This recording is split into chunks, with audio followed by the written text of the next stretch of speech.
अस्सलाम वालेकुम। हम बात कर रहे थे एम्बोलिज़म और उसकी टाइप्स पे। So today we will discuss systemic thrombo एम्बोलिज़म।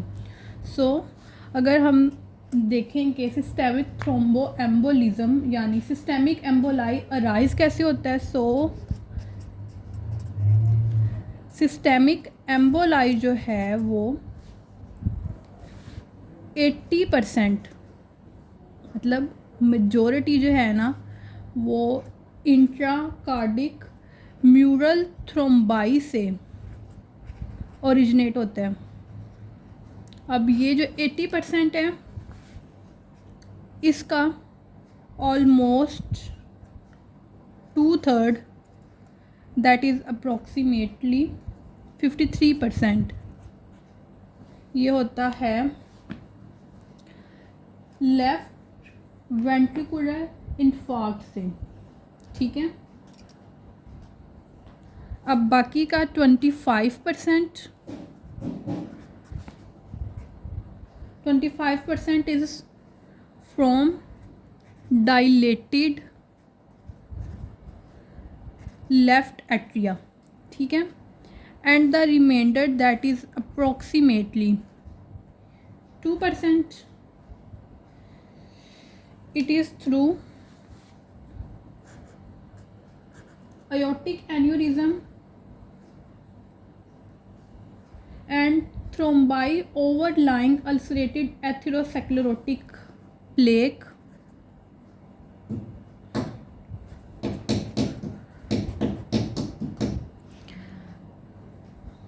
fragmented valvular vegetation. अच्छा, इन टर्मिनोलॉजी से ना ज़्यादा कंफ्यूज मत हो, इन्हें हम डिटेल में जाके आगे स्पेशलाइज्ड पैथोलॉजी में देखेंगे। सो अभी के लिए आपको इतना पता होना चाहिए कि सिस्टेमिक थ्रोम्बो एम्बोलिज़म जो है, सिस्टेमिक एम्बोलाई जो है उसकी ओरिजिनेशन क्या है। ठीक है, सो इसके अलावा अच्छा मैं आपको ये एथेरोस्क्लेरोटिक प्लेक दिखा दूँ, इसका थोड़ा सा एक डायग्राम। ये देखें,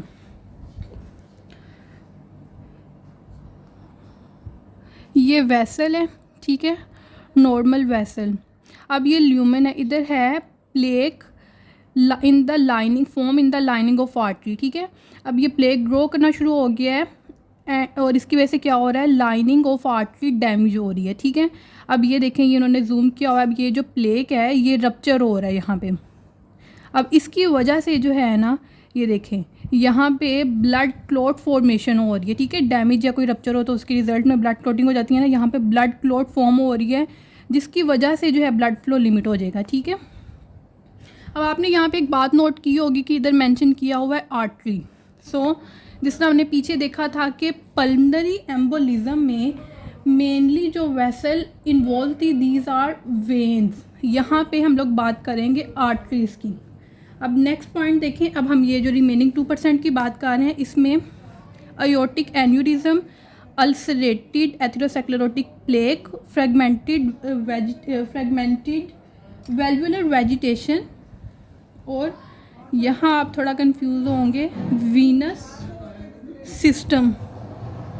अच्छा, वीनस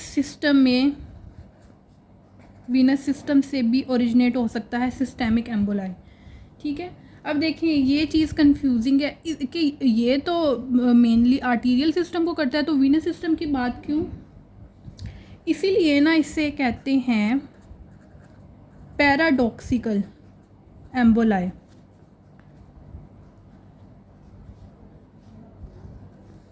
इसे इस तरह से देख लें आप कि वीनस एम्बोलाई तो यूजुअली पल्मोनरी सर्कुलेशन में होता है, लेकिन अगर एट्रियल या किसी वेंट्रिकुलर डिफेक्ट की वजह से ना,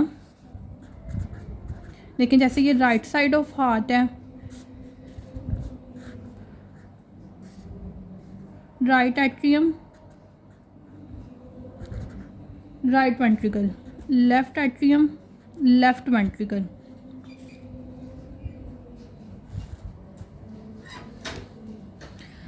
लेकिन देखें यूजली होता है कि लेफ़्ट साइड से जो है ये इसने ऑक्सीजनेटेड ब्लड और यहाँ से राइट साइड से जो है डीऑक्सीजनेटेड ब्लड होता है, सारा जो है वीनस सिस्टम के थ्रू हार्ट में आता है और यहाँ से फिर सिस्टेमिक सिस्टम के थ्रू सारी बॉडी में जाता है। लेकिन अगर कोई डिफेक्ट हो गया जैसे एट्रियल या वेंट्रिकुलर डिफेक्ट है, अब इसकी वजह से क्या होगा कि जो एम्बोलाई है वो एंटर हो जाएगा सिस्टेमिक सर्कुलेशन में।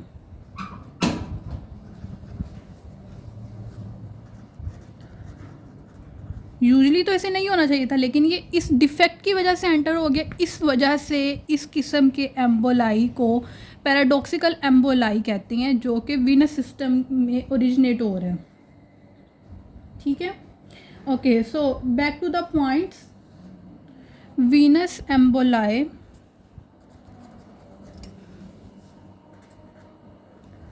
क्या हो गया इस मार्कर को? वीनस एम्बोलाई जैसे हमने देखा था पीछे पल्मोनरी सर्कुलेशन में कि venous emboli primarily lodge into lungs, but arterial emboli की बात की जाए, देखें अब जो सर्कुलेशन है सारा लेफ़्ट साइड ऑफ हार्ट से, मतलब कि ये सारी तो जानी होती है लंग्स में, तो हम लोग कह सकते हैं कि वीनस एम्बोलाई ने जाके उसका जो एंड पॉइंट था वो लंग्स था, ठीक है। लेकिन अगर हम आर्टीरियल एम्बोलाई देखें तो ये तो अब पूरे डिफरेंट ऑर्गन्स में जाती है सारी आर्टीरियल सप्लाई, तो हर जगह पे ही होती है ना। सो आर्टीरियल एम्बोलाई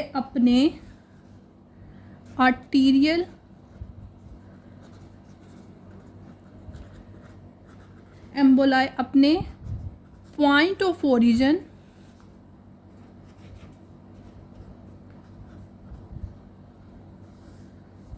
एंड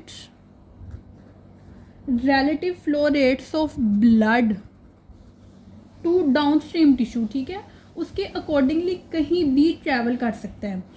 यानी देखें वही बात के अब जो सारा सिस्टेमिक ब्लड है ये वीनस सिस्टम के through right side of heart में एंटर होता है, ठीक है। अब वहाँ से फिर ये डीऑक्सीजनेटेड ब्लड लंग्स में जाता है, ठीक है। अब लंग्स से ऑक्सीजनेशन होने के बाद ब्लड एंटर होता है लेफ़्ट साइड ऑफ हार्ट में, जहाँ से उसने अब आर्टरीज़ में जाना है और फिर वहाँ से पूरी सारे सिस्टम्स में। अब ये जो लेफ़्ट साइड ऑफ हार्ट है इसकी वजह से यानी सीएनएस में भी गया, लेग्स में भी और डिफरेंट ऑर्गन में, ठीक है, यानी कहीं भी जा सकते हैं। सो कॉमन आर्टीरियोलर एम्बोलाइजेशन साइट्स की बात की जाए तो दीज आर लोअर एक्सट्रीमिटीज़, जहाँ पे कॉमनली हमें आर्टीरियोलर एम्बोलाई मिलेंगे, lower extremities and CNS. Percentage की बात की जाए तो आपको 75% लोअर एक्सट्रीमिटी में और सीएनएस अप्रोक्सीमेटली 10%। अच्छा, तो लेस कॉमन टारगेट्स जो हैं ये आपने एमसीक्यू के लिए याद रखना है। These are kidneys, spleen and intestines, ठीक है।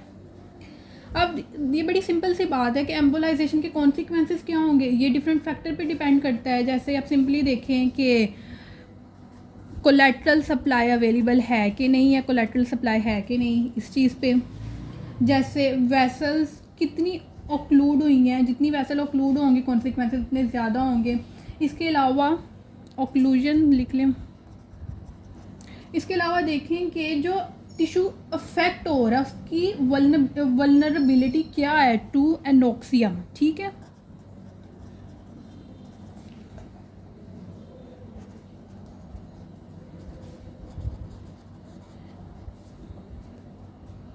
इसके अलावा एक और चीज़ है, देखें जो एंड आर्टरीज़ में एम्बोलाई है तो उसने इन्फार्क्शन कोज करनी होती है। तो बड़ी सिंपल सी बात है कि एंड आर्टरीज़ ने इन्फार्क्शन कोज करनी होती है।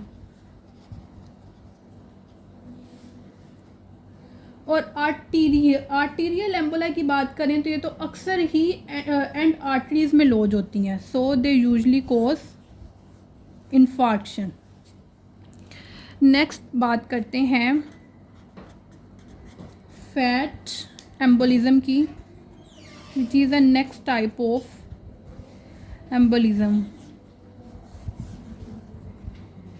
अल्लाह हाफिज़।